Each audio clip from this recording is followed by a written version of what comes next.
哎，大家好，我是东晓。哎，谢谢大家。很明显，节目组对黑灯啊，有点审美疲劳了，你知道吗？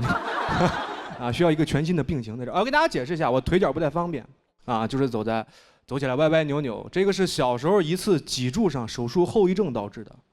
哎，当时手术前，大夫跟我们家的人说做完手术之后就2种情况，第一种就是小腿发育不良，影响行动不便；第二种就是大脑发育不良，智力缺陷。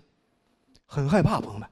哎，你想，前者是我未来人生的道路上充满了磕磕绊绊，而后者是我未来人生的道路上不知道什么是磕磕绊绊。哦，天哪！哎，从你们反应当中，朋友们，哪个结果更好？显而易见。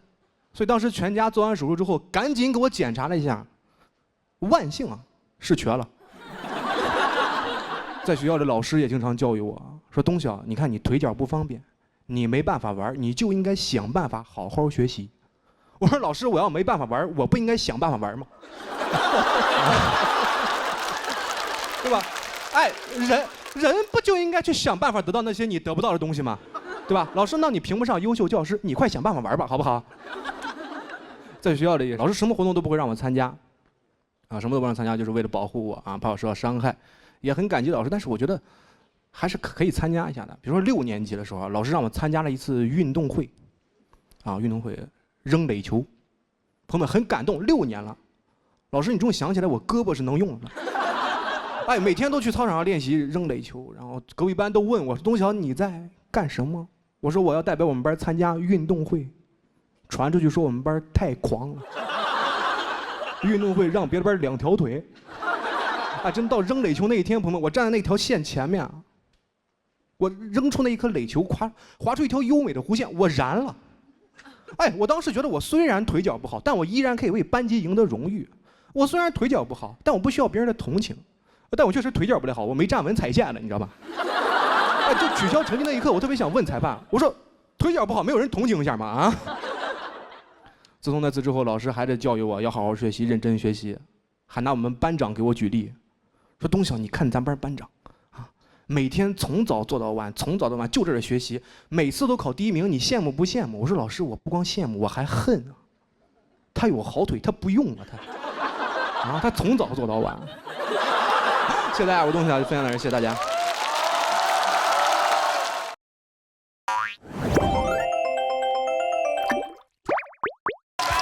Hello， 大家好，我是小北。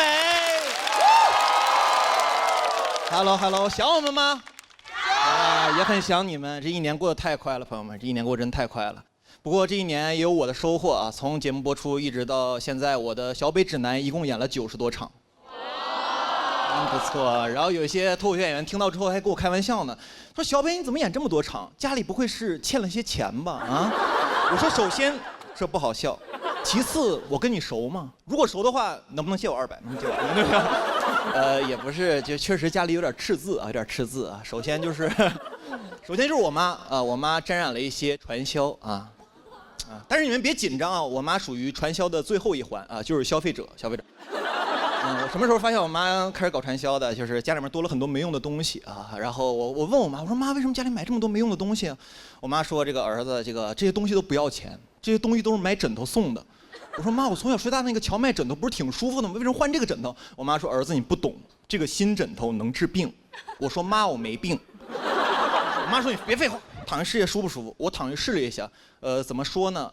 这个枕头特别像指压板改的，很硌得慌。当时就明白这个枕头能治什么病了，能治我爱睡懒觉的坏毛病。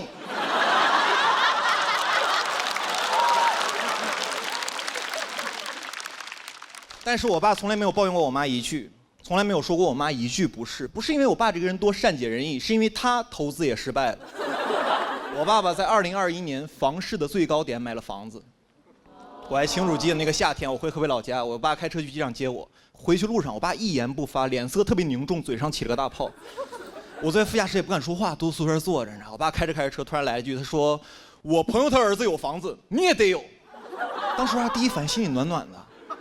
我说我爸要给我买房子了啊！我爸第2句话说的是：“我交首付，你还房贷。”当时有点懵，我说爸，我问你个问题，他儿子有房贷吗？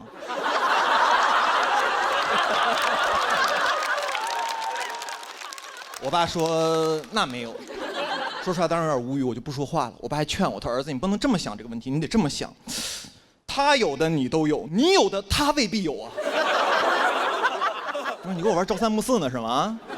然后我爸当时给我拍了肩膀，跟我说了一句话，让我记忆犹新。他拍着我肩膀跟我说的：“儿子，现在再不买房就来不及了，现在不出手，以后就很难出手了。”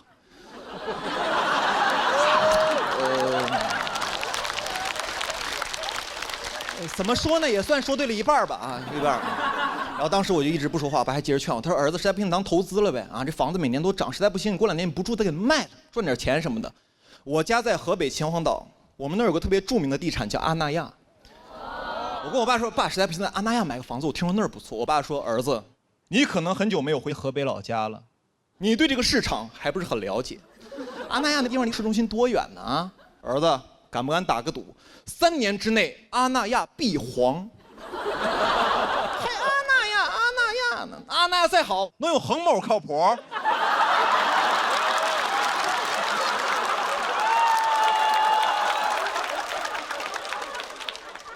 有，朋友们有。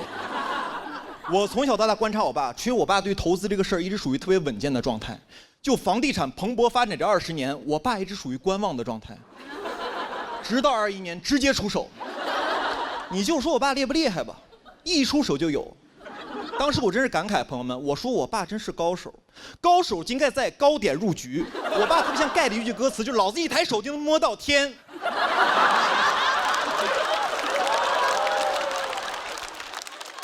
我的钱变成袅袅炊烟啊！这2年我家那块房子跌得太惨了。我跟我爸说，爸，实在不行，再把房子卖了吧。我说亏点我也能接受。我爸跟我说，他说儿子，你对这个市场还不是很了解。爸爸早就挂上去了。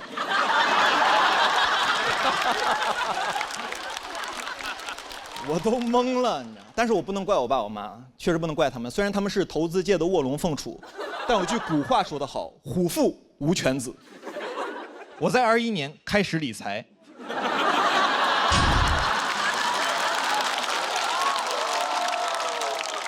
当时不知道从哪听一句话，感觉很有道理，就是鸡蛋不能放在同一个篮子里。谁能想到，朋友们，我们一家3口把鸡蛋全摔了啊！鸡蛋不能放哪儿？不能放篮子里啊，放地上啊！不要了，死了得了，你知道？但是就这么投资，我家也不是一个蛋都没剩下啊，我们家剩了3个穷光蛋啊。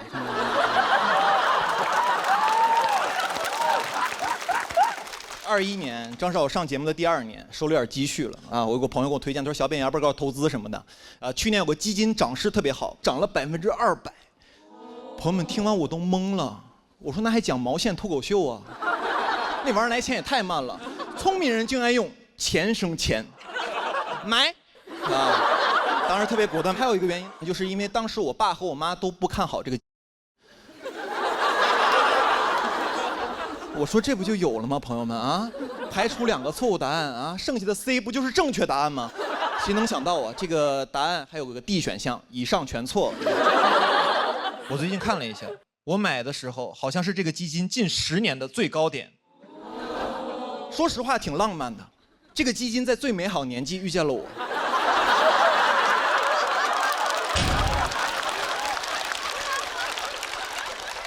21年。在我家属于一个很特别的年份，我和我爸在不同的领域顶峰相见。今年住在家里的新房子里，成宿的睡不着觉。我跟我妈说：“我说妈，你这枕头也不治病啊。”我说睡不着。我妈安慰我说：“儿子没事。”爸爸妈妈也睡不着。这枕头能不能治病我不知道，反正这2年给我治的服服帖帖的。治好了我的阳光开朗，治好了无忧无虑，我的天真浪漫再也不会复发了啊！朋友们，不说了，时间不等人，我准备去买黄金了。谢谢大家，我是小伟，谢谢。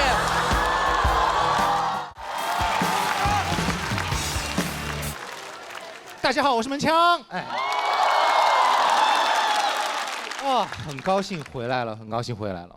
去年节目播出之后啊，生活发生了一些小变化，赚到钱了。哦，哎，我钱老板还发消息问我，他说门枪你回不回职场？回职场，我连他消息都不回。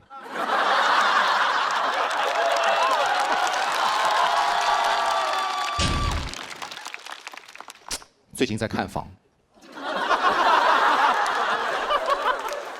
因为去年住奉贤实在是太远了，住在奉贤实在太远了，因为录节目我想租一个近一点的房子，我最近就在密集的看房，很密集的看，在小红书上看。大家看过小红书上那些房产中介视频吗？啊，就视频开头有一个很帅的男的，穿着一个西装3件套，视频开头他会这样：猜魔都这样一套房子要多少钱？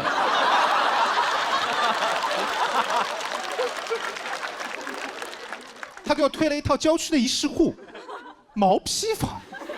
这个中介还非常有信念感的介绍，他说：“总裁欢迎回家，您家就在地铁21号线终点站，26年底开通，总价60万。”总裁为什么要住地铁终点站？他钱呐，都充交通卡里啦。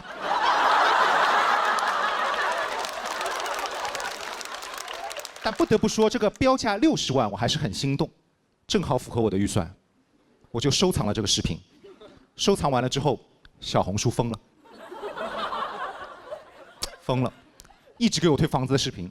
怎么说呢？我现在对上海的房市很了解，在网上啊，会把上海的房子根据房价分为3个等级，3000万以下的叫刚需。刚需什么意思啊？啊？我看中的那套60万的毛坯房，和别人2999万的房子一样，都刚需。这种感觉就好比我门枪和郭麒麟一样，都儿子。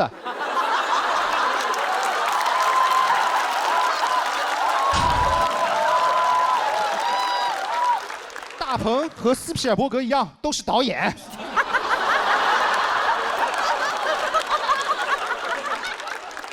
3000万到1亿叫豪宅，1亿以上是顶豪。我不知道为什么我要了解这些，可能就因为我只是一个普通的男人。男人嘛，就喜欢了解一些自己能力够不到的东西，并发表辣评。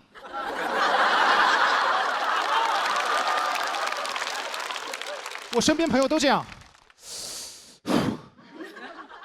法拉利开起来不舒服。张伟丽打不过我。王嘉尔没有上海户口。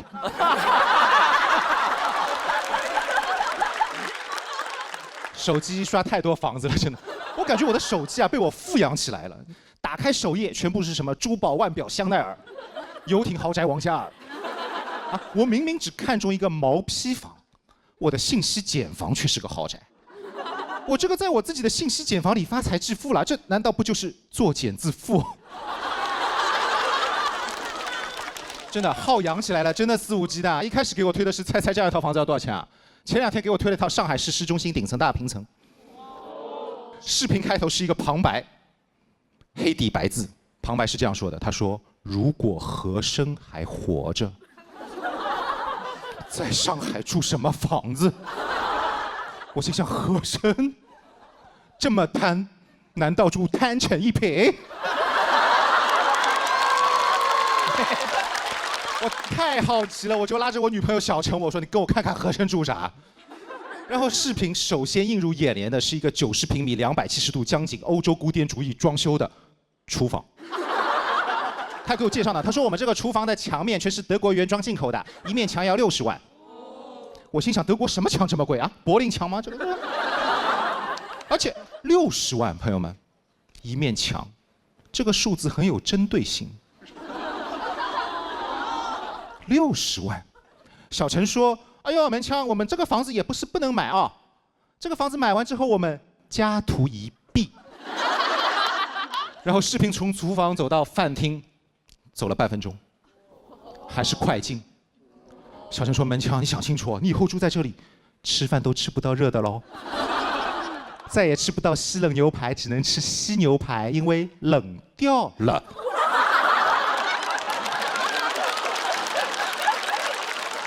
然后是这个房子的最大卖点，3梯1户。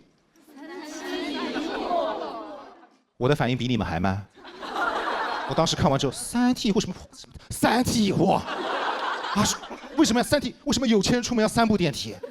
啊，为什么？这谁住？这个房子只能给哲学家弗洛伊德住，要么给余祥宇住。啊，每次出门，每部电梯分别装着他们的本我、自我和超我。最后是这个大平层的售价1亿8千万，1亿8，我吓死了，我想要退出，手都在抖，不小心抖进了详情页。他给了我一个最优的购房方案，他说首付6千万，还可以啊，就2个刚需而已，分期30年，每个月还60万，60万，不知道你们是不是还记得，我一开始只想要买1套60万的房子。刷了几个礼拜手机，我现在每个月要买1套60万的房子。我感觉我被这个视频冒犯到了，有点被这个房子骂了啊！我怎么在我自己的信息茧房里都能被搞破防？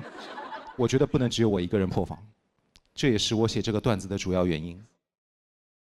严格来讲，这个段子不是讲给你们听的，是讲给你们手机听的。看到这里的观众朋友们，已经来不及了。下一次打开手机，你的小红书首页就是3梯一户和珅门腔，王嘉尔没有上海户口。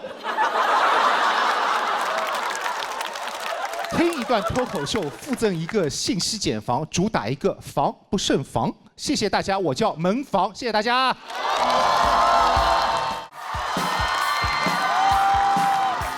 Hello， 大家好，我是刘洋教主。其实去年到今年也发生了一些变化，就是我做了一个近视眼的手术，大家应该能看出来吧？看出来就有鬼了哈，看出来。我做了一个全飞秒的手术，然后做手术的原因也非常的简单，上了春晚之后看不清未来的路了，然后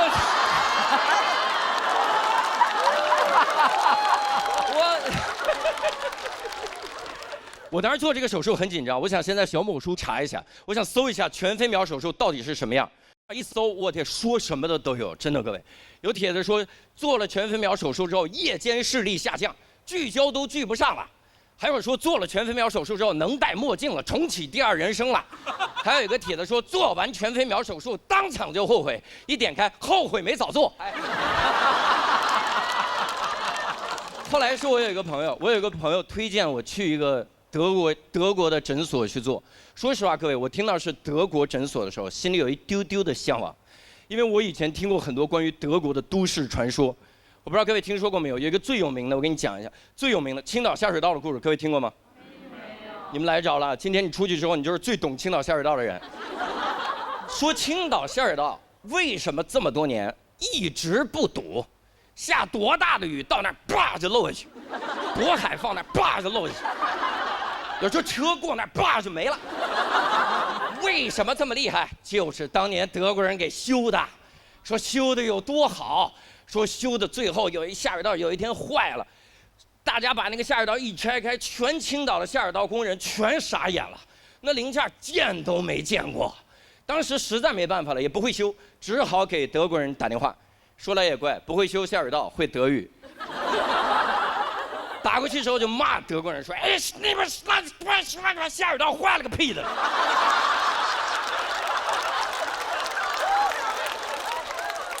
当，德国人说不要慌，下水道固有一坏。我们当年就预料到这个结果，所以我们在下水道附近3米处挖了一个坑。你打开那个坑，里面会有个油纸包，大家一打开，真有个油纸包，一拆开，里面就是下水道的零件，换上之后，下水道完好如初。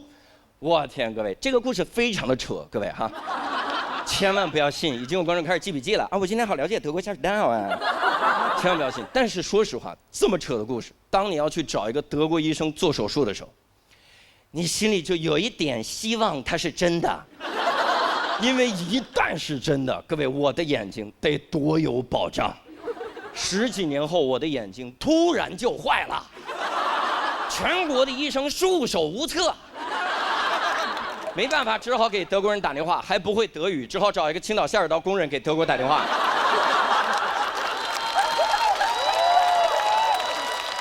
青岛下水道工人一打过去，哎，那边下水道好了，眼睛完蛋了。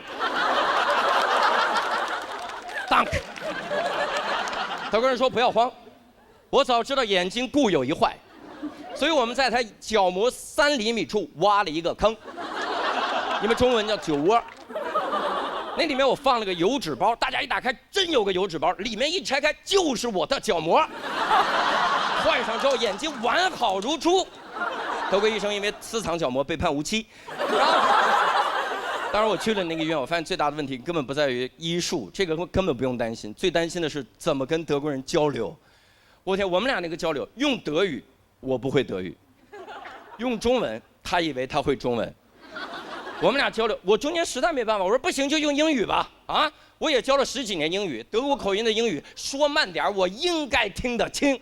各位，德国口音一点都不是问题，词汇量是个大问题啊，那医学词汇一个都听不懂。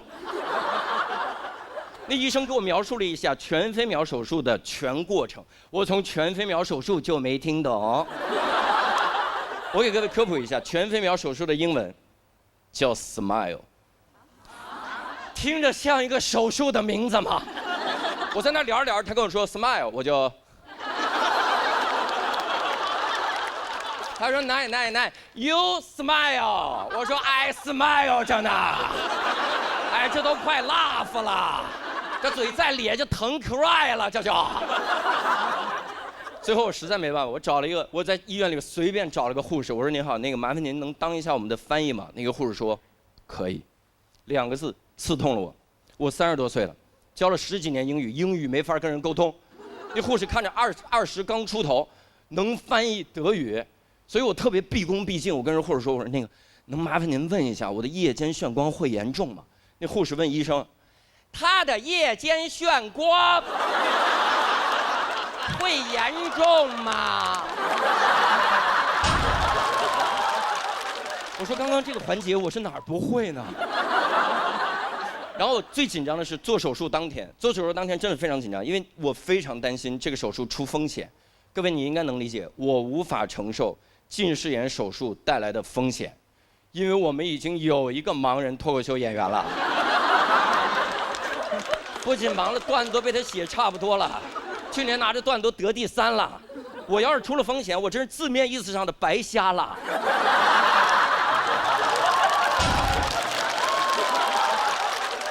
所以我一个劲儿问那个护士，我说那个您能跟我说一下有风险吗？有没有风险？护士说刘先生，您真的不用担心，没有什么风险，您只要做好术后护理就没事儿。来把这个术后护理包拿着，我一拿那护理包，我说哦，这个我知道，油纸包来了啊。我拆开那个护理包，各位，里面赫然放着一副黑灯同款墨镜。我说你再说一遍没风险的事儿。你最好给我这个墨镜，唯一的目的是告诉我黑灯在你们医院治好了，这墨镜它用不着了。他说刘先生真没风险，您还有什么担心您随便问。我说那我问你，如果我在手术过程中眨眼了怎么办啊？我一眨眼，眼皮给我切了，我以后跟个鱼似的，我天天我就这么瞪着。他说刘先生，他原话，刘先生您真不用担心，做手术的时候我们会有东西给您开眼。我说那你最好好好让我开开眼。我躺手术床上说刘先生您看这是圆明园的龙首。我说嚯，快给刘先生切眼睛，切好了。后来发现多虑了，各位多虑了，手术非常的成功。我做完手术那1秒，然后德国医生跟我说手术很成功。那个翻译跑过来，手术很成功。我最后一次复查，我复查的时候，医生跟我说恢复得非常好，恭喜你，可以走进摘掉眼镜的世界了。但是，我说有但是，咱不第一开始说吗？我说但是什么？他说但是，您年底就要38岁了，40岁左右呢会出现老花眼的症状。我说那严重吗？他说没事儿。戴眼镜就好。谢谢大家，我是梁振，谢谢大家。大家好，我是王悦。朋友们见面了，真的。去年我上完节目过后，应该很多朋友认识我了吧？有认识的吗？有吗？认识。去年确实一整年，我也在线下巡演我自己的专场，也演了很多场。说实话，这个工作越来越忙，我现在身体跟不上了，我痛经。我也是会来月经的啊。真的，我把你们当自己人才说的。其实我每次来月经，我从第一天我就开始痛，那种痛可能很多男生不太能懂哈，就是你上学的时候，几个人端着你的腿去撞树，就连撞7天啊。我上一次来上海，我出差也是在虹桥机场，那天突然我在机场走着，突然就来月经了，一下把我痛的就晕倒在地上，当时来了3个男的抬我，没抬起来，抬不起来，顺手就把我放在地上了。旁边围过来好多人就在问，他说怎么了？我躺在地上很虚弱，我说痛经。旁边人说小伙子痛得都神志不清了吧？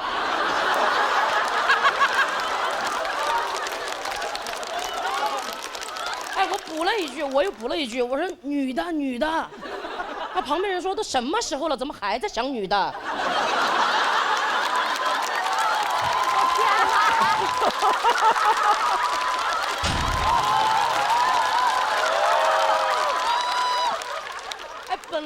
本来我是一个很能忍的人，真的，有的时候我就想着，我说忍一忍就过了，大不了我就忍到绝经那天嘛。但我除了痛经啊，我还月经不调，可能很多男生又不太能懂哈，就是你上学上得好好的，突然有几个人他端着书就来撞你。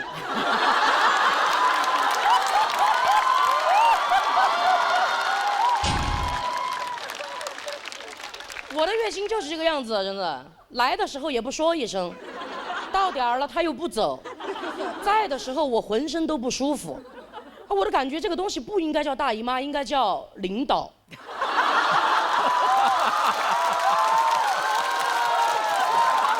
你们应该都有领导吧？大家都有领导哈，有的时候是不是也坐在位置上在那想说忍一忍就过了，大不了我就忍到退休那天嘛。你掐指一算，你说退休那天刚好就是绝经那天。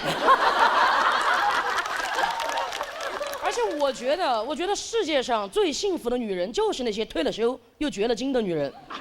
但现在应该没有这样的女人了哈。现在虽然绝经提前了，但是退休延后了啊。这个月经不调，我不知道你们谁不调哈，我要调。我还是找了一些小诊所去看的，前后起码找了8个医生给我调，调完了他们说我月经不调。有的时候把那个医生都调烦了，给我抓了药，他开始这个药也来点儿，那个药也来点儿，到最后他都问我，他说这个你来点儿不来点儿？我说我是来医院抓药的，我又不是上食堂打饭的，我这。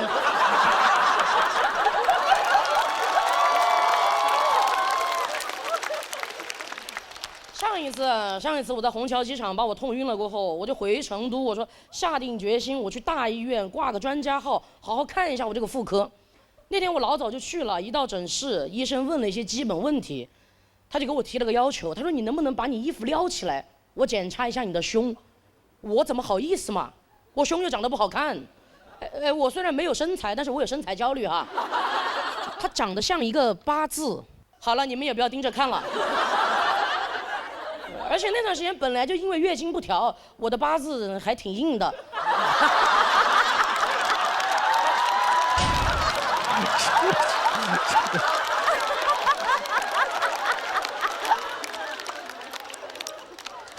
医生接着问我，他说你确定你自己是 XX 还是 XY 吗？我说我是 XL。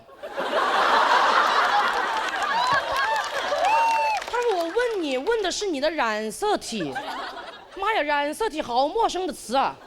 我说我的应该是染的还可以哦。医生也很难为情，他就问我，他说：“哎呀，你不要误会，我是观察你，长了一圈小胡子，你声音有点像个男的，我怀疑你体内有2套系统。”妈呀，当时把我吓坏了，我说什么意思？一套安卓，一套 iOS。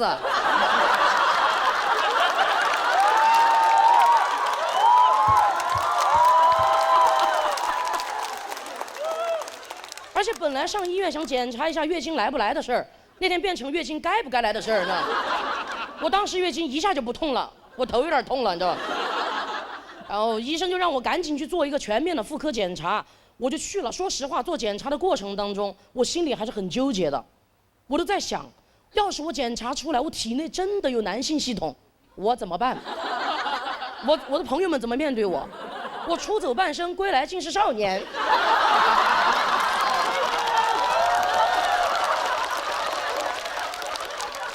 我想了一圈，我觉得这个事情，世界上最开心的人应该是我爸爸。我爸爸太想要个儿子了，但他这辈子只生下了我和我妹妹。不过我觉得这个事情什么时候跟他说，他应该都会很开心的，哪怕他去世那天。我就站在他面前，把我的检查报告拿出来，我说：“爸爸，其实我不是你的小棉袄，我是一个假两件。”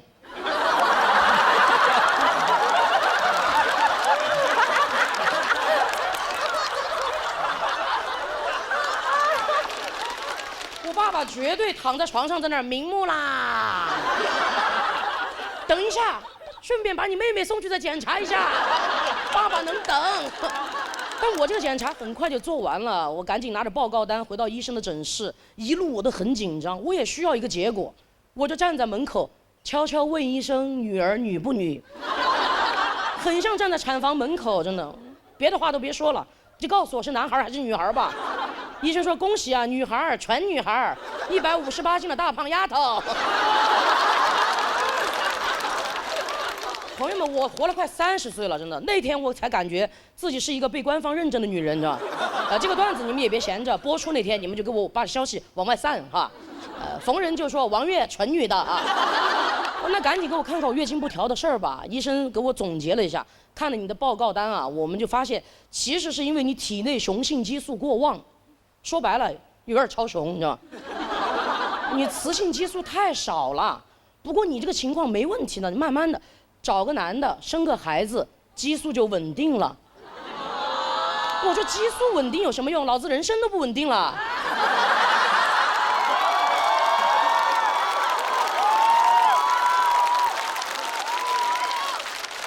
再说了，我是来医院看病的，我又不是来求子的。你让我这个样子，我上哪里去给你找个男的？我一想，我说，哎，虹桥机场那儿3个男的。还挺有责任心的啊，但我后来在想，居然在那一刻，我真的在考虑，要不然就听医生的吧，我找个男的当个药引子。但我觉得我这样不对，这样不对啊！大家都说不要物化女性，我居然在那儿要物化男性，你知道？我就问医生，我说其他真的没办法了吗？医生说实在没办法的话，我当时就知道他有办法。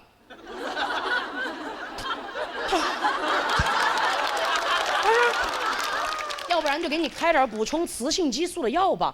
我说啊，这难道不应该是第一个办法吗？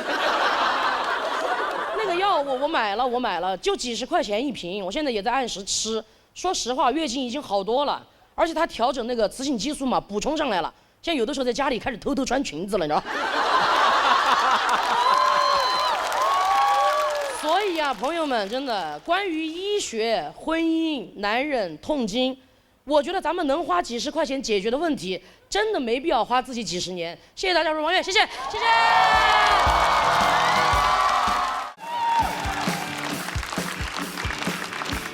Hello， 嗨，大家好，我是戴维。谢谢。其实今天要跟大家分享一个小秘密啊，就我有一个非常独特的家庭关系。我接下来这句话信息量有点大，大家集中注意力，好吧？我爷爷他离婚以后，带着他的小孩，娶了同样是离婚以后带着小孩的我奶奶，啊，就是带着小孩的重组家庭。我爷爷其中一个儿子，和我奶奶其中一个女儿，后来是我爸妈。啊，别担心，合法的，领了证。对，我爸妈是异父异母的兄妹。所以我小时候真的以为哥哥跟妹妹就应该是天造地设的一对。我看那些狗血偶像剧，我就觉得没有问题啊，非常现实主义题材。这真的会让我有点混乱。我从小就搞不太懂那些正规的亲属关系。我是直到上初中，我才勉强分清楚爷爷跟外公到底有什么区别。在我家是同一个人啊。那我同学告诉我说，他爷爷是他爸爸的爸爸，他外公是他妈妈的爸爸，不是同一个人。我说啊，你们家好乱啊！我甚至到现在我还经常记不住姑父跟姨父、表姐跟堂姐到底有什么不同啊，对于我来说都是一样的，就我整个家庭关系被极大的简化了。所以后来学英语学到 grandma、grandpa、uncle、cousin 的时候，那别的同学是很奇怪，哎，老外怎么这么不讲究？只有我既亲切又有点忐忑。我心想，我该不会是美国人吧？难道我老家佛山是佛罗里达的一座山？不过话说回来，我们家这个配置其实优势非常大。我们家庭关系就很融洽，因为是这样。首先，你想，最让人头疼这个婆媳矛盾，直接就没了。我妈的婆婆就是她亲妈，哇，他俩才是一伙的，啊，相当于微信可以转支付宝了。猫给耗子搓上澡了，马斯克坐着比亚迪跑了，我一个老广用上东北小品的喜剧技巧了，很和谐。然后我妈结婚以后也不会有那种寄人篱下的感觉，她属于是嫁出去的女儿接回来的水，确实很方便。登记领证也只需要带一个户口本，啊，工作人员就问了，哎，女方户口本呢？我妈说往后翻。我爸妈感情也一直都挺好的，我从来没有见过我妈动用夫妻吵架的绝招，回娘家，没听说过。也幸亏他们感情好，要不然他俩要是离婚的话，那也太尴尬了吧。我妈真得管我爸叫前夫哥。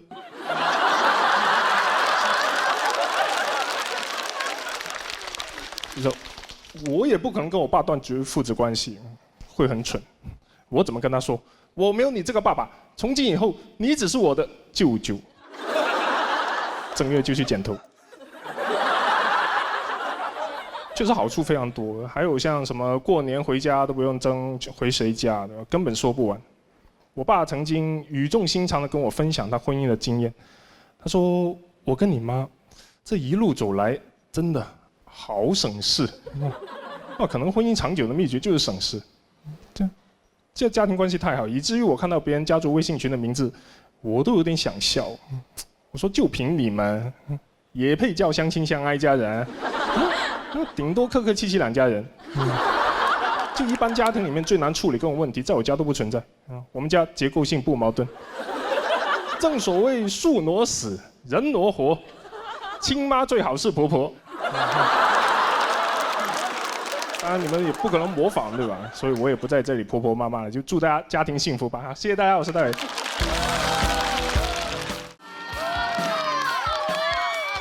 那直接投吧。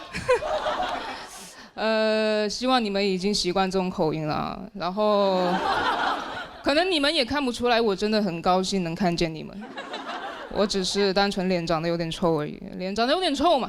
看上去不太友善什么的，我甚至有个朋友他跟我说过，他说：“哇，你长成这样，不抽烟很浪费哦。”我是怎么知道自己脸真的有点太臭？就是我居然可以让一个陌生人帮我穿鞋，当时是在溜冰场，我不会穿那个溜冰鞋，我让一个游客帮我穿的，我不知道他是游客，直到。他帮我穿完之后，他抬起头跟我说：“那我现在可以溜了吗？”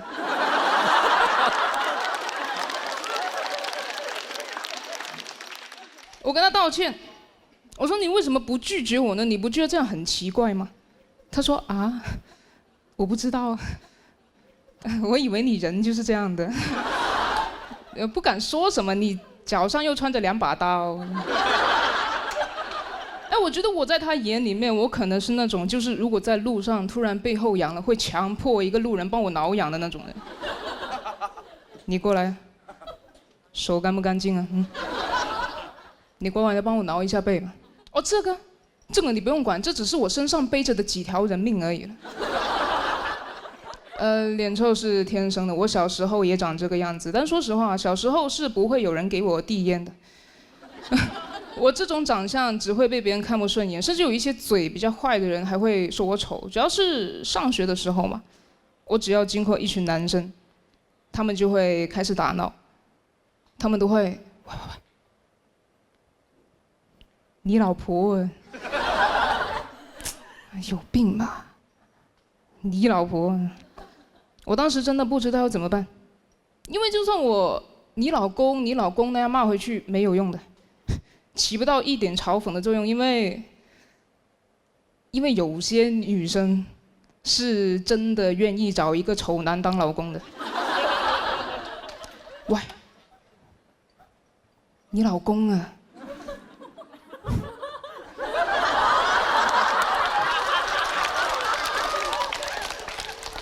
对呀，哎呀，他人很好的。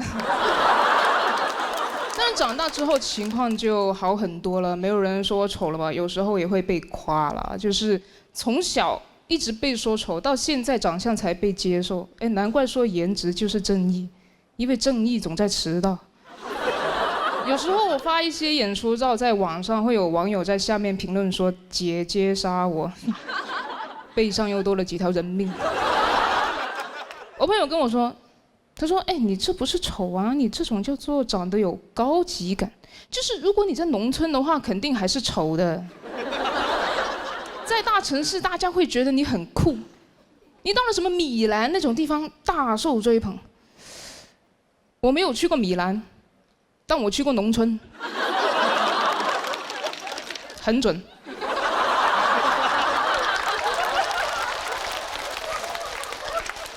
但有什么用，对吧？难道有一天我被拐到东南亚，然后村民就会开始围观，然后我的头套一被摘开，他们就，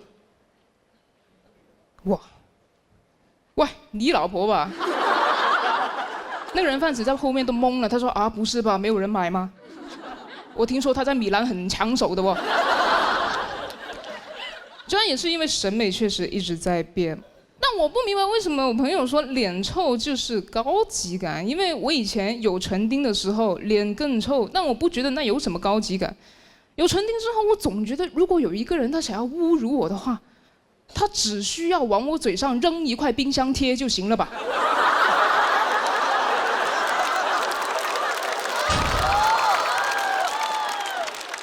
所以其实我对于长相上面的称赞还是有点警惕，就好像唐朝是以肥为美的，对吧？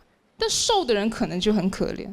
就其实唐朝一开始真的是以瘦为美的，我甚至觉得杨贵妃其实没那么喜欢吃荔枝，她只是以肥为美之后，她想尽办法快速增肥，然后刚好听说岭那边有一批货很猛。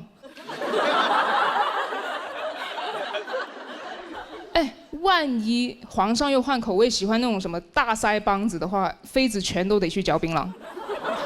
整个后宫都是方块脸，皇上一推开后宫的门，哇，来了，我的世界。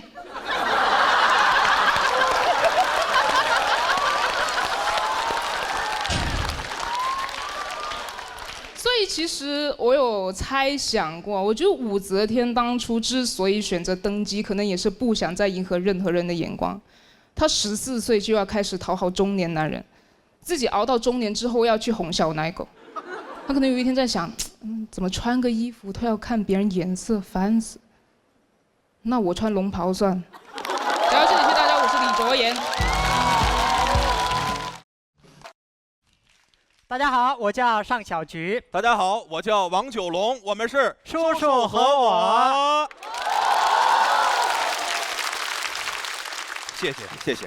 说实话啊，第一次站到这个舞台，心里多少有点紧张。不要紧张，天塌下来我帮你顶着。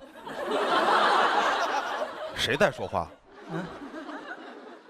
哎呦，不低头都看不见你。你不要拿我的身高开玩笑啊！我的身高在德云社还是很神圣的，我是为数不多可以跟郭德纲老师平等对话的人。好，身高咱们就不提了。好啊。这一次我们的表演跟相声有所不同，会有一点。因为今天呀，我们不要桌子，不要大褂，不要。不要包袱，不要。不要排名。我们脸都可以不要。这得要，这得要。你要它干嘛？你要它干嘛呀？毕竟我最近在准备一件人生大事。哦，你要风光大葬？没那么大呀。那就随便埋。就不是这个事儿啊。是什么事儿？我要求婚。我不同意。谁跟你求婚了？谁跟你求婚了？你要结婚了，那以后谁跟我玩啊？再说你结婚有什么好的呀？我现在已经遇到合适的了。那我们是最好的朋友，你求婚你不让我参与。所以说呀，让你帮我出个主意。求婚的日子定了吗？现在还没有定好。定8月29，吉利。哦，敢问那天是？我生日。你生日？你生日？这聊正事儿呢。我想跟您说的是，求婚就要出其不意，日子定好了就没有惊喜感了。人定好了还没惊喜感呢。渣男。哎，我这不顺着你那话说呢吗？哎，你知道你哪天跟他求婚，他肯定猜不到吗？哪天呀？昨天。昨天。柯南也猜不到啊。是哦，你女朋友叫柯南。你岳父叫毛利小五郎啊？你在说什么？你赶紧帮我找求婚的地点。你有没有想过在哪里合适？我是想在比较热闹的地方。热闹？对。山东大集。热闹，每天人山人海。不，我带他喝早酒去啊。热闹啊！不，找个女生爱去的地儿。女生爱去？快递站。他有没有快递站？去那里翻一翻，感觉跟要有似的。不，这也不行啊！有没有那种空间私密、闲人勿扰，哪怕我多花点钱也行？那就 ICU。空间绝对私密。谁会在医院求婚呀？空间私密啊！不是，你最起码得找个高档的餐厅吧？那还不好找。哪儿啊？沙县。那儿高档吗？你就说惊不惊喜吧。不是，你在沙县求婚太奇怪了吧？确实很奇怪啊，在沙县求婚怎么能不点盖饭呢？这是重点吗？是口味要重一点吗？不是，我是说在沙县求婚太随便了。不会，我可是把你们的求婚戒指放到了很特别的地方。你放到了沙县老板娘的手上。你让我去偷老板娘的戒指啊？什么叫偷啊？这种行为在任何一个法治社会都叫抢。行了，你呀得放在一个好拿的地方。那就盖饭里。盖饭里啊？太恶心了吧！白金上边像个宫保鸡丁儿。我跟你说啊，放在盖饭里的戒指，它就不是一枚普通的戒指，而是一枚钙指。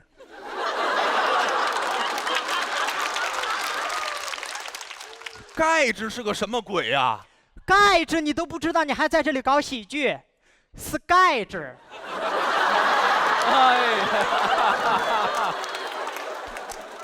S 也不发音呐。哎呦，他会不会因为这个谐音梗提前猜到盖饭里有钙质啊？他甚至猜不到这是个谐音梗。戒指。当你把这个戒指给他戴上以后，你将不是凡人，人世间的情分不能再沾半分。不能沾半分，我结婚图啥呀？这戒指能套头上吗？当你把这个戒指，安假肢来了，你上边。你相信我，现在你就把他约出来。不是，现在约他2个人是不是太尴尬了？会有一点，你叫上你所有的朋友。好，我也叫上我所有的朋友。你干嘛叫你朋友啊？我不瞒你说啊，我的朋友特别爱吃沙县。你拿我请客来了？那好了，只叫上我所有的朋友。我朋友呢？你背着我还有别的朋友，你个丧良心的！你不也有别的朋友吗？那扯平。总之你相信我啊，这样，你稍微晚一点给他打电话。为什么要晚点打？你的意思是现在就打？他说现在就打。跟谁说话呢？你别管，你别管，我俩都建议你现在打。好，那我问问啊，你说那到了沙县晚上，我们吃饭的时候，是不是得放点音乐呀？我给你们准备浪漫的音乐。不够惊喜呀！放铁窗泪。那是求婚吗？你就说够不够惊喜吧。那我问，还得提前准备鲜花吧？鲜花你都没准备啊？沙县里也没有鲜花啊。老板，炒份腰花。谁求婚会吃腰花啊？你求婚不吃腰花，什么时候吃腰花啊？不是，你求婚腰花，你就说够不够惊喜吧？我还给你放了 VCR 呢。那不够惊喜。播放今日说法。那能行吗？你就说够不够惊喜吧。哦，那窗户外边还得放烟花，不够惊喜啊。放原子弹，这不行，就放一颗。行，半个都不行。你要记住，没有惊喜感的求婚毫无意义。那我最后总得说点什么吧？你单膝跪地，我单膝跪地，拿出戒指，我拿出戒指，说求婚词，不够惊喜。你唱擦皮鞋。双臂摆动，哎，他们2块5一双啊！黑鞋有，白鞋有，棕色鞋有，什么都有，什么都有，就算成了。哦，我明白了，就按你刚才说的，我给你来一遍啊！来，是不是到了晚上，我女朋友往沙县一坐，开始吃盖饭？这时候我说，老板娘，你过来。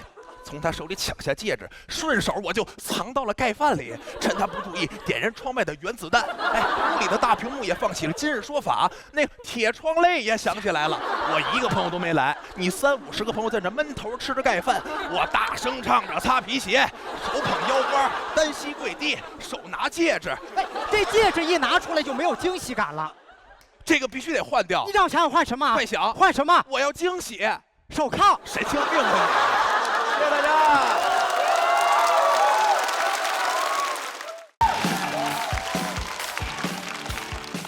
Hello， 大家好，我叫黄妍锦，我今年26了，还没有谈过恋爱。我之前跟朋友说的时候，他说快拉倒吧，我看你长得像离过婚的。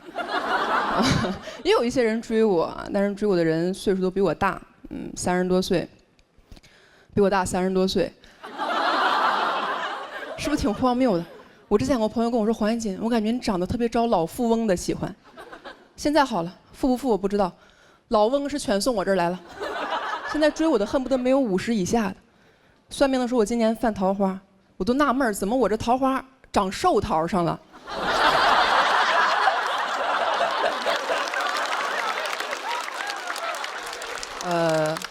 最近有一个男生应该是对我有意思啊，比较年轻，52。我都觉得他有点幼稚。他是我的一个领导，他会半夜3点翻到我2年之前的一条朋友圈，给我点了个赞。我说老年人是较少哈。我是个很爱发朋友圈的人，我算了一下，2年来我发了2000来条朋友圈。半夜翻我2000条朋友圈，拿我朋友圈当读者看了。而且我是不知道你们朋友圈平时都会分享一些什么内容。我朋友圈分享的东西很简单，全是我对一些事儿的想法，我对一些事儿的观点。我发现这个老头大半夜不睡觉，翻了我2000多条观点，就赞同我1条。我都觉得他那条不是赞同，他在那儿留了个书签儿，说今天就读到这里吧。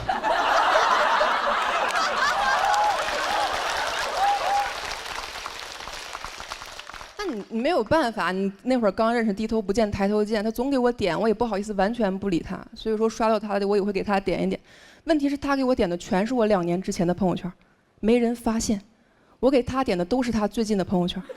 现在所有同事都在传我要追他。在他朋友圈里面只有一种赞，我是不怎么敢点的。他会分享他自己的健身视频，还会喊我一起健身。他喊我的时候，我在想，我说和你健身，哪个公园哪棵树啊？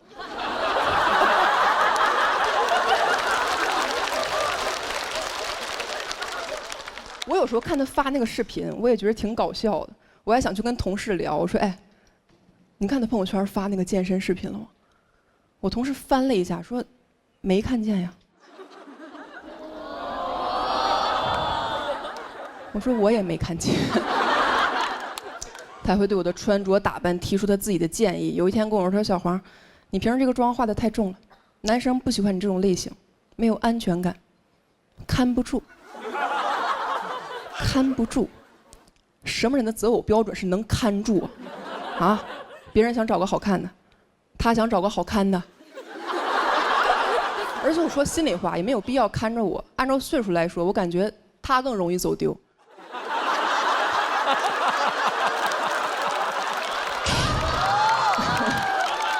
这个人好像一直觉得自己在跟我搞暧昧，他有点太笃定了，他笃定到我都开始怀疑自己了。我说会不会其实我喜欢他，就是我没发现，他发现了。过了几天给我发来这么一条消息，他说：“黄妍锦，你喜欢什么类型的男生？”我当时看完脑海内警铃大作，我说坏了，这老头要跟我表白。你怎么回他？我喜欢什么类型的男生？我说我喜欢年轻的，有点过于针对他了。我说我喜欢长得帅的，他这种人又很难认为自己不帅。你很难找一个切入点。我真的绞尽脑汁，另辟蹊径，回了他一句，我说你是要给我介绍对象吗？哈哈哈！不要小看这个哈哈哈，很有巧思。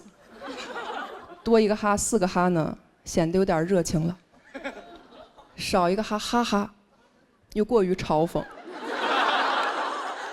哈哈哈，就可以维持一种微妙的距离感。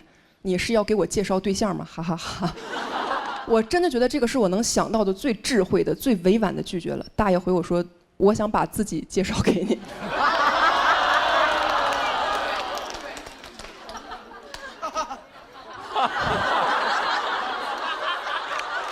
我回他176个哈，176个哈就能把这句话顶到我看不见的地方。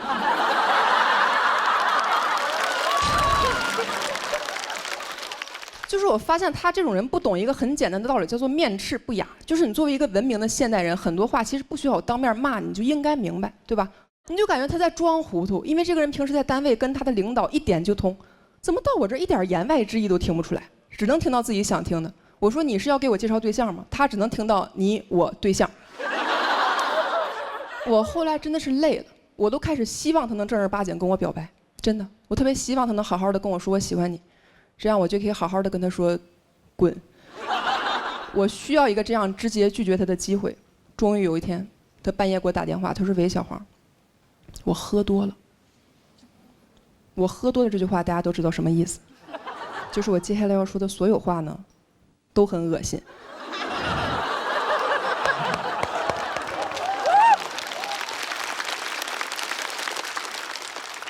他说喝多了，我就喝多了跟你说啊，我觉得你长得挺好看的，以后我老婆要是能长成你这样，我说你看不住。讲到这儿吧，现在。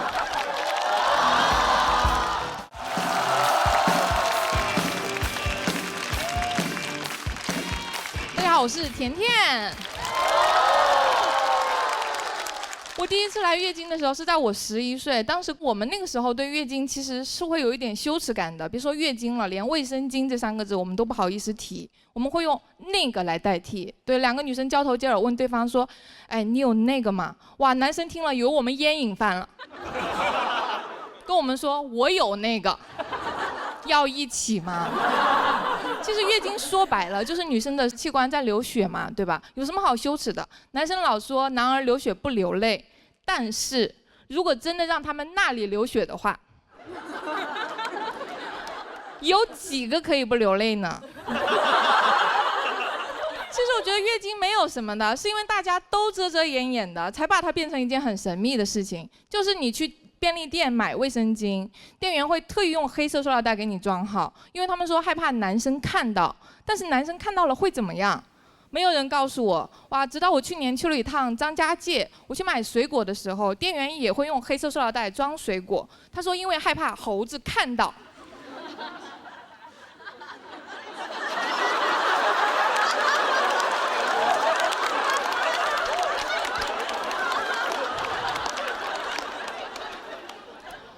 会抢，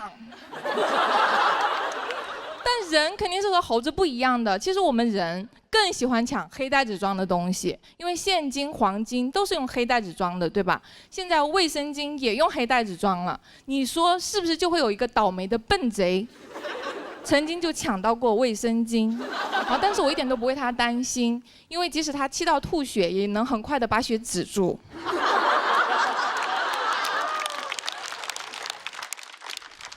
我觉得现在电视上的广告好像都在刻意的规避女生的痛苦，我不知道为什么广告里来月经的女生不是在唱歌跳舞，就是在爬山游泳。老实说，这些事儿我平时也不干。不知道为什么来月经了就突然间想干了。搞得月经跟体育课似的。就你要拍，你可以拍写实一点，你也不要说什么做女生精彩不停，你就直接写做女生到50精彩会停。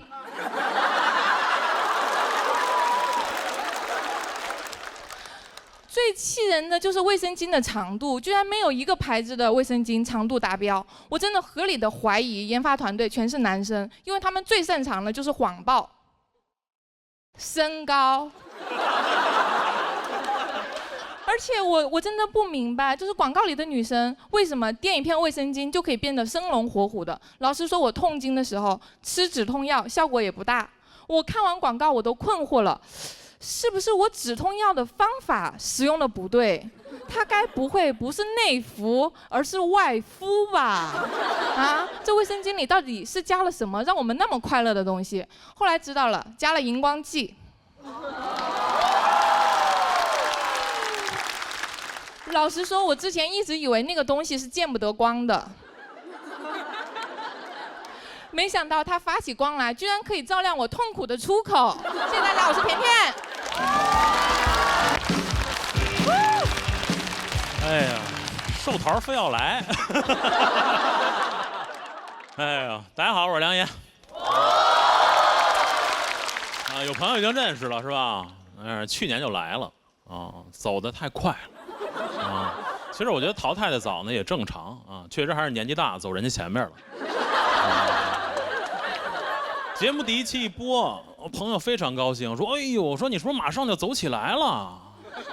我说：“啊，我说马上就走了。”大家知道吗？去年年底还有一个活动叫爱奇艺尖叫之夜。啊，你看有的朋友知道，你别说我去啊，我都不知道这事儿。朋友也问说：“哎，我说我看那尖叫之夜那谁谁去了，你怎么没去啊？”啊，我说我自己叫了。啊，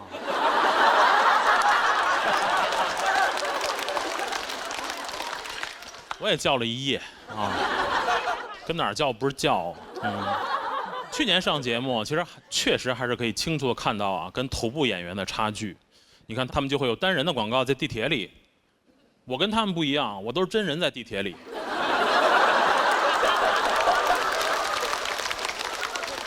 对吧？你看这些头部演员，他们的自媒体都是商务，我那儿都是业务。我现在很多评论都是说，梁岩老师非常喜欢你窗口工作的段子，请问现在失业保险1个月多少钱？我医疗保险这个月断交了，下个月还能报销吗？哎呦，我说这是不是就叫事业粉啊？关键是什么？关键好多我也不会，我还得给他问。我现在新段子没写多少，业务突飞猛进。说实话，去年你看节目播呀，我自己我都没敢看，我自己看自己，我还是觉得会有点尴尬。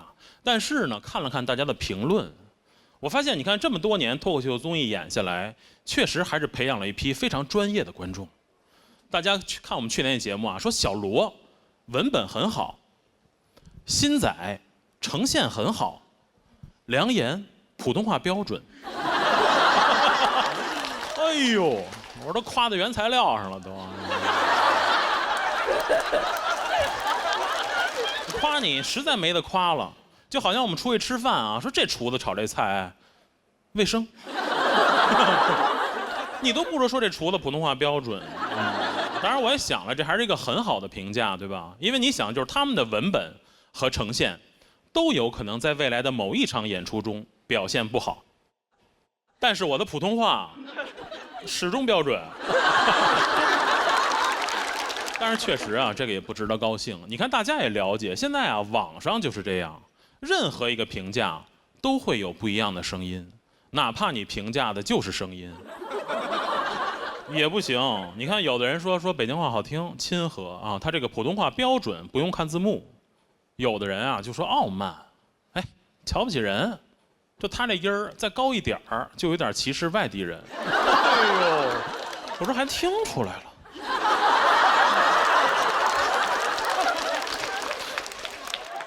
没法解释啊，他没有逻辑，他不说内容，他就说口音，这玩意儿怎么改啊？我从来没想过有一天北京话被歧视是因为疑似歧视外地人。他那个评价啊，他那音儿再高一点儿就歧视外地人。其实大家听我这个音儿就挺高的，是不是？再高。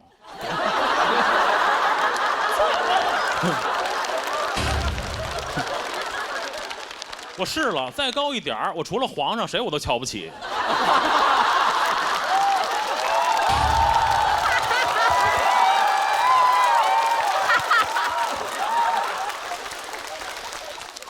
你们看，就这一个口音吧，就说什么的都有啊。有的说好听，有亲和；有的说歧视、瞧不起人；还有一些啊，说北京话自带阴阳怪气儿。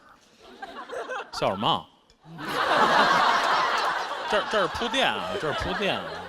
我自己不觉得啊，我看好多朋友写 report 说，哎，说听梁岩讲脱口秀就跟那个单位同事啊、大哥聊天似的，挺好的。我自己判断不准，我回家问我妈，我说您觉得北京话阴阳怪气儿吗？我妈说哟，这你还用问我啊？有一点。节目下来，你知道吗？也远没有达到自己的预期，就是还是没有人认识。我现在在北京呢，大概2周被认出来一次，2次被认错一次。节目播出，夏天我逛潘家园，逛完了呢，我出来打车去演出，我打那车还没到啊，另外一辆车停我前面了，摁下窗户来看我。颜良，哎呦，我这都喊激动了。我说我现在都有外国粉丝了啊！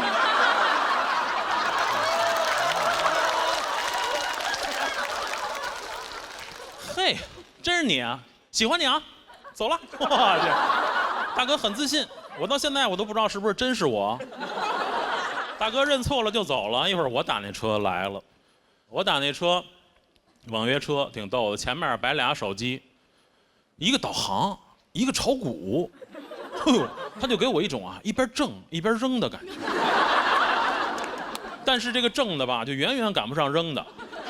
我甚至觉得他如果不炒股，他可能都不用开车，因为你想他一边开车一边炒股啊，你不难判断他大概率炒的不怎么样，是吧？这师傅明显也不太会，握着方向盘啊，一直盯着这个股市看啊，也不看路。我坐在后边我就害怕。我说师傅，我不懂啊。我说这个得一直盯着看啊。师傅说啊，你不懂。我跟你说，这股市我跟你讲，瞬息万变，你一眼看不见，很危险啊。我说路上也是啊。哎呦，我说这是不是就巴菲特说的，别人贪婪我恐惧啊？我也太恐惧了。这师傅啊，就只看大盘，完全不管方向盘。你就感觉也看淡生死了，也不看导航。我说对，导航也别看了，是吧？人生方向都错了。一边看啊，一边抱怨。他说：“你说我们这股市啊，怎么搞的啊？越来越差。”我说：“是不是就有人干事不专心啊？”师傅也没听懂，继续抱怨：“我们的股市一瓶酒卖那么贵，你说正常不正常？我跟你说，这不完蛋了吗？你说是不是？”他说完啊，那车马上就安静了，唯一还有一点动静，就是我前面的那块屏幕还放着那些头部演员的广告，气得我就把头扭过去了。当时我们那车上啊，就是他不看导航，我不看副航。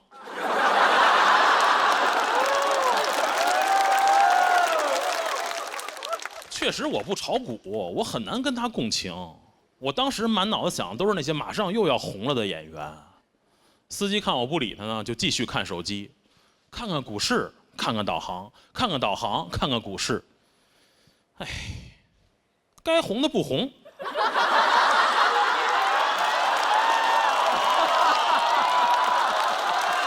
我跟你说，人有时候共情就是一瞬间。我说没错，这世界完蛋了。谢谢大家伙儿。哎，跟大家打个招呼，大家好，我叫郝方舟。大家好，我是赵小凡。我们是古语，我们是厦门来的一个漫才组合。啊，这个确实。哎，我其实想问问你，就是在平时讲漫才之余，你喜欢干什么事儿呢？我其实最近一直在追剧。哦，追剧，追那种讲刑侦探案的美剧。哎，我觉得整个办案的过程非常刺激，你能不能陪我体验一下呢？演一下这过程？对，没问题啊。从哪儿开始呢？这种案件一般是以警官接到一个电话开始。接电话，打电话开始。喂，你好，请问是赵警官吗？哎，这里是赵警官。外卖给您放门口了。从哪个电话开始？你要发现一起案件，发现一具尸体。喂，你好，赵警官，我发现一具尸体啊，是吗？给您放门口了。尸体也放门口啊？尸体也放门口啊？有点凉了，实在不好意思啊。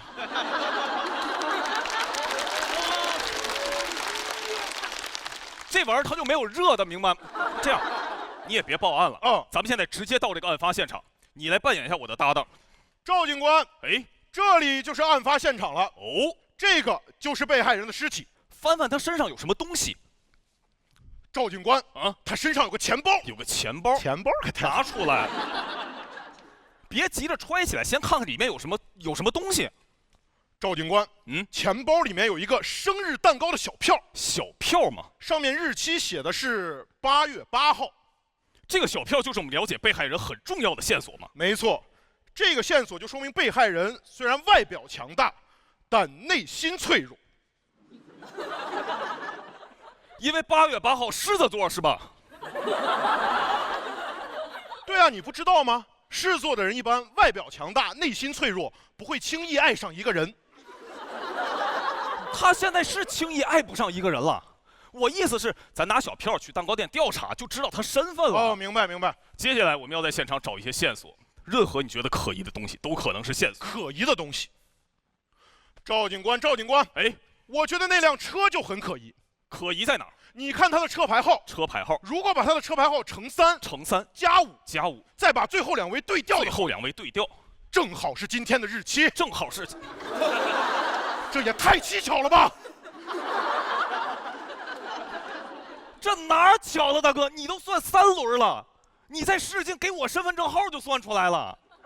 你不要硬把它往可疑上编，好不好？明白。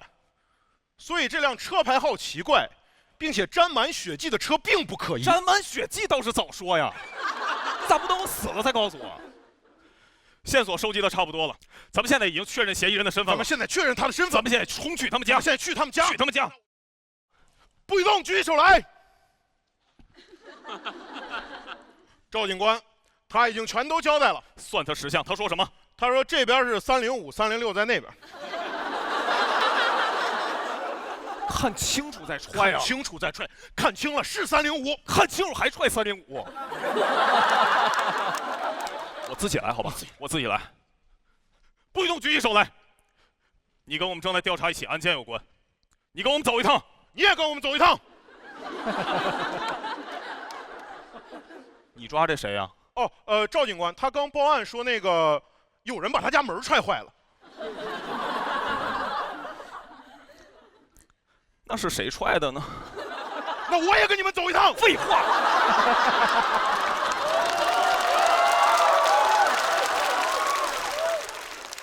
咱们这样，门的事之后再解决，先抓人好吧？你去审，我去审，你去审，保证完成任务。那个个人情况麻烦交代一下吧，干什么工作的？哦，脱口秀演员，去年上过喜单。脱口秀演员，我看过你，你普通话特别标准。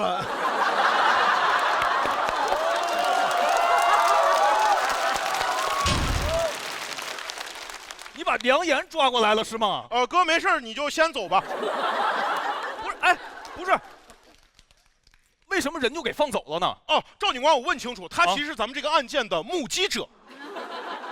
不对，他是目击者的话，那被害人是怎么死的？哦，法医鉴定报告也出来了，说被害人是心脏病突发走的。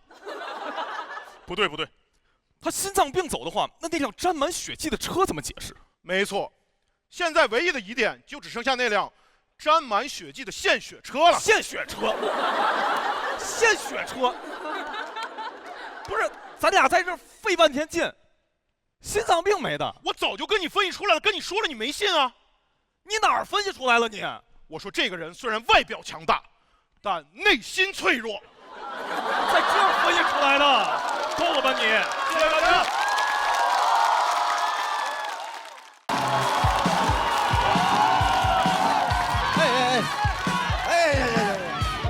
好嘞，哎，收，大家好，我是张安宁，谢谢大家。给各位讲讲，主要给严哥讲讲，严哥好像对这个节目走多远很在意哈，挺凶的，作为一个走了6轮的人来讲，上完节目会有很多收获，也不一定都是好的。像我就是收获了挺多，就是谩骂，你知道吧？也不一定都是好事，真的。你那去年那给我骂的可离谱了，说我这个口音是装出来的，说我在舞台上恶意模仿东北人。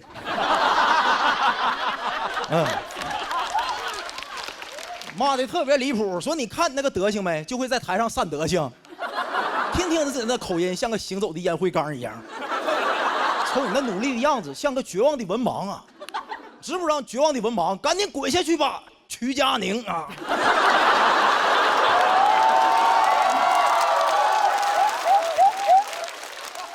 朋友们，他骂我是文盲，我好叫曲佳宁啊！你说他是文盲，他还认识曲，你看看。不聊那不开心的，不聊那不开心的。哎，今天说来也巧，正好是我31周岁第1天。谢谢。31周岁什么概念呢？就是相亲的巅峰期了。我前2天真去了一趟相亲角，学会了很多。朋友们，多去相亲角看看那人写的简历，他们真是我见过这世界最会美化自己的人。原话我看到一哥们就这么写的：本人男，48周岁。括号保养的好，看起来像35。我这么会玩，我也会。说我东北人，看起来有上海户口啊。相比之下，哎，朋友们，有些女生就不会太会写简历，真的，太真诚了。说本人女啊，37周岁，有过1次离异，希望你不要介意。你看我看着她的时候，我就以为离婚在相亲市场妥妥的减分项。就搁这女生旁边，一个哥们写的原话，正是由于经历过离异的伤痛，让我更加成熟。我更加懂得经营婚姻的重要性。你看我看完人家写的，我感觉人这辈子不离婚就不成熟。按照这逻辑，难道以后相亲找一个蹲过监狱刑满释放的？他更懂得遵纪守法的重要性，你知道吗？我以为到这儿啊，离过1次就到头了。搁这哥们2行写的原话，经历过第2次离异，我痛上加痛。我比谁都成熟，我深陷泥潭仍仰望星空，经历过失败的感情仍渴望爱情，希望另一半有中华女性传统的美德，也有现代女性包容的思想，如春风与木棉一般接受离异，我更值得被爱。你看人家写的，就他这个金句比咱们脱口秀节目金句都多。我当时感觉人好像越离异，文采就越好。看完这么多简历，哎，朋友们，咱们想一个问题啊，在座挺多大学生，对不对？是不是现在应届生毕业工作不好找？你仔细想想，环境是有问题的啊。但咱从自己身上找找原因，有没有可能简历写的就平庸？以后你就这么写：本人3本留级（括号眼镜度数高，看起来像清华保送的）。多次论文查重未过，让我更加懂得珍惜原创的重要性啊！我深陷校园贷，仍渴望财富自由啊！你看这么写就无敌了。但我发现啊，你如果真正优秀啊，你就不需要这些花里胡哨的技巧。我当时看7、8个大爷大妈围在一个简历面前，我说谁这么优秀，引起大家这么大兴趣？我挤进去一看，确实优秀，就2行字儿：拆迁户急急急，年底分房子，电话要叉叉叉叉叉。朋友们，你们没仔细听，他连性别都没写啊，就这么优秀。朋友们，相亲角里有最厉害的简历，同样也有最厉害的 HR， 就红娘大妈。我这种人走在那相亲角里，是有那个大妈会对你感兴趣的，就上下就打量你，走过来就主动就问你：小伙子，咱们是干什么工作的？我说我脱口秀演员。完了他就左右打量你，就开始。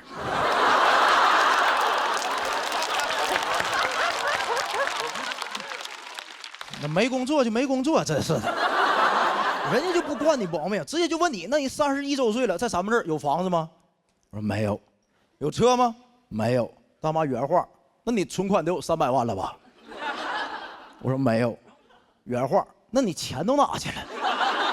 确实给我问懵了。我说对呀，我钱哪去了？我300万哪去了？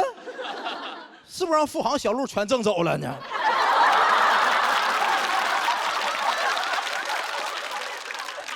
就从那天，朋友们，搁相亲角里走来，我就想明白一个事儿，哎，为什么大家交友都喜欢玩社交媒体，讨厌相亲角，对不对？相亲角就是太残酷的现实，社交媒体就不一样，它给咱们提供了太多的这种情绪价值，给咱也惯坏了。用什么星座呀、塔罗、16人格，让咱们以为有独特的灵魂的找另一个独特的灵魂，其实也没那么优秀。你们做过16人格测试题没有？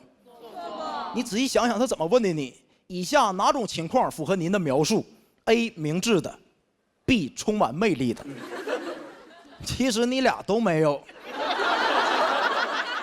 你是 stupid and ugly 呀、你想一想，你看最后那个结果也特别好听，恭喜你，你是天生的企业家，恭喜你是天生的艺术家，恭喜你是天生的总经理人格，哇，天生的牛马全都信了。对吧？你用40多分钟，100多道题测出来，你是一个独特的 I 人、J 人、P 人、F 人。大妈就1秒钟一个问题，老家哪的？辽宁的，哼，外地人，你看。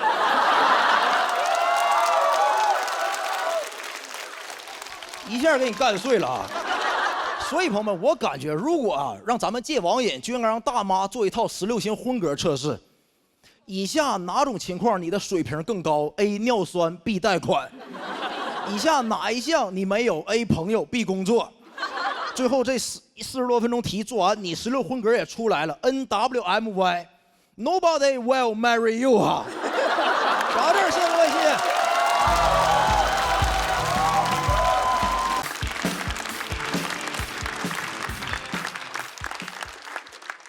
大家好，我是房主任。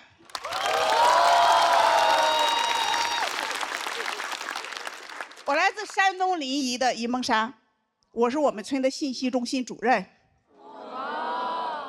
这个职位吧，每个村都有。北方叫车老婆蛇，南方叫蛐蛐人。主任就是这伙人的头子。我是一个50岁的新人演员，才出道。王月，哎，绝经和退休不会一块来。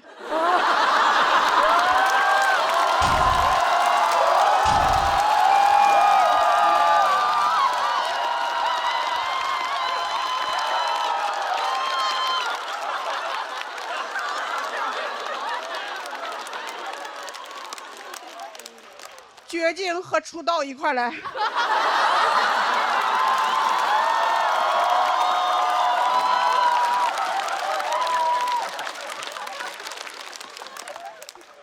之所以来说脱口秀，是因为我去看演出和脱口秀演员互动，网友都说我比演员好笑。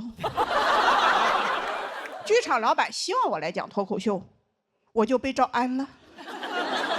我上一个被招安的山东老乡还是宋江呢。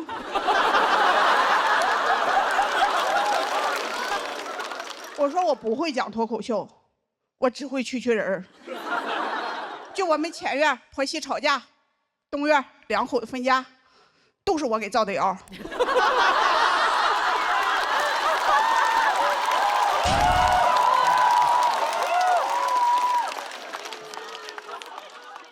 老板说这就是脱口秀。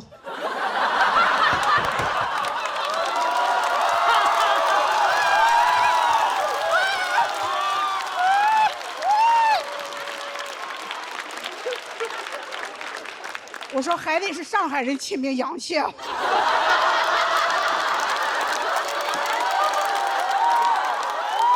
别太能翻了，太狠了。从我们村的田间地头来到了上海，我突然感觉我就是网上说的那种小镇儿造谣家。有人说大姐，你咋什么菜都知道啊？哼，我说我可是信息中心主任。教主，我就说这个梗不好笑吧？您看天上干什么呀？其实我很犹豫，挺怕到大城市来的。我可是我们村的高端人才，又受欢迎又被需要。我会上网。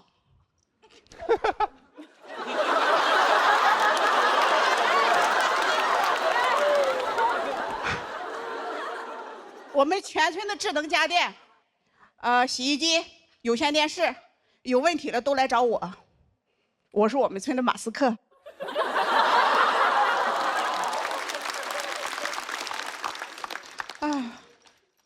那倒是大城市来了，天天逗别人笑，那不成了马保国了？再说了，那大城市压力多大呀？农村大妈第一次进城务工多难呀！就转身啊，看了看我身边的老公，我觉得我不怕难。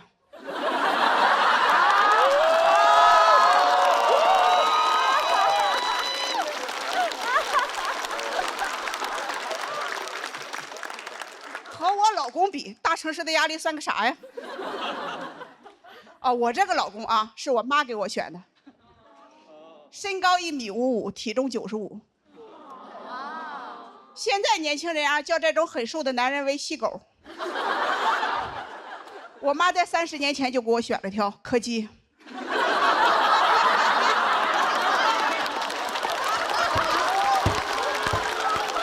我这腿是开不动啊。我妈说我大姐一直被家暴，都是因为她找的老公太高太壮了。我爸一看到这个又瘦又小的，说：“哎，这个行啊。”这小玩意好啊！我闺女跟他吃不了亏，他打不动。我俩第一次见面啊，我发现他何止是打不动啊，我感觉他都活不长。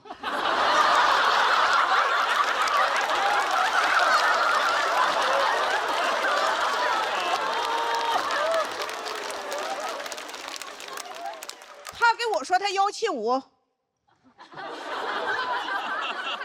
我说学呀。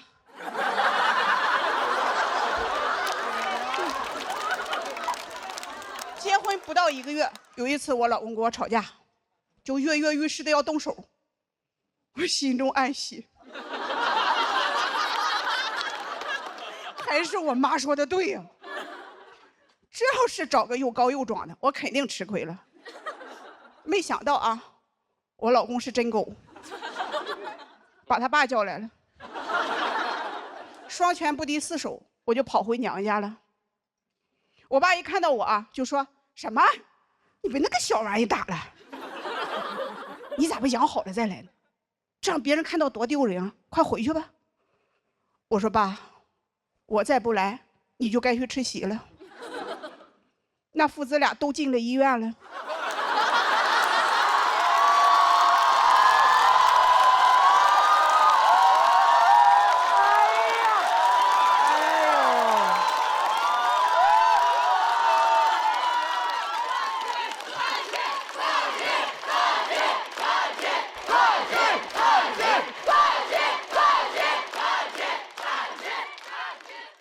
下去了嘛，但想离婚太难了，父母都不支持。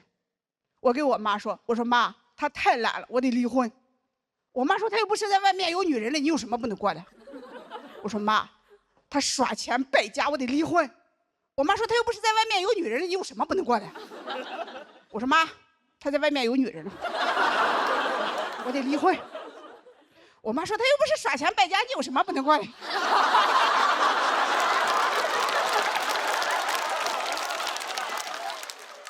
我爸更过分，我爸说我们家嫁出去的女儿就没有离婚的，家族的名声不能毁在我女儿这里。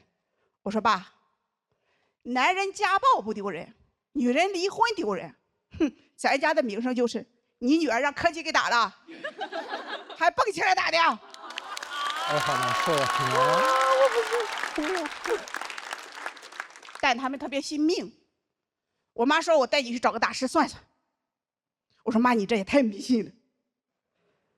大师说吧，我俩过不好，都怨我老公。我转手就给大师又掏了200。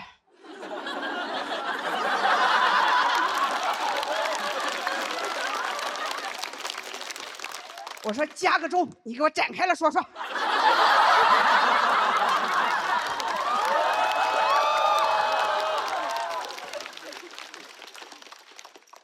啊，明明是大师的眼睛看不见。那天我感觉我才是眼瞎的那一个。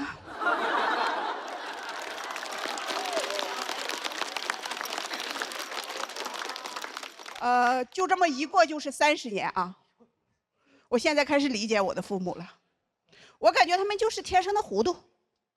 他们也不知道什么是好的婚姻，他们甚至连我生日是哪天都记不清。有些事情是我自己后来慢慢想明白的，就比如啊，直到前年我才知道我的生日是4月8号，因为2023年的4月8号，我签约成为了一名脱口秀演员。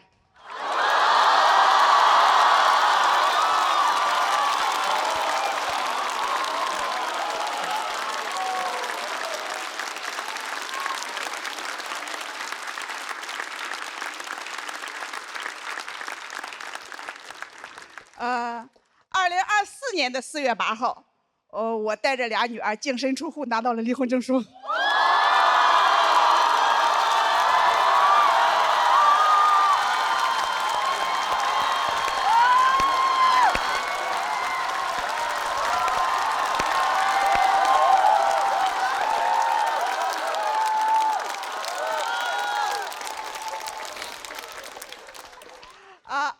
2025年的4月8号，什么都没发生。我过了一个平静而又幸福的一天。谢谢大家，我是房主任。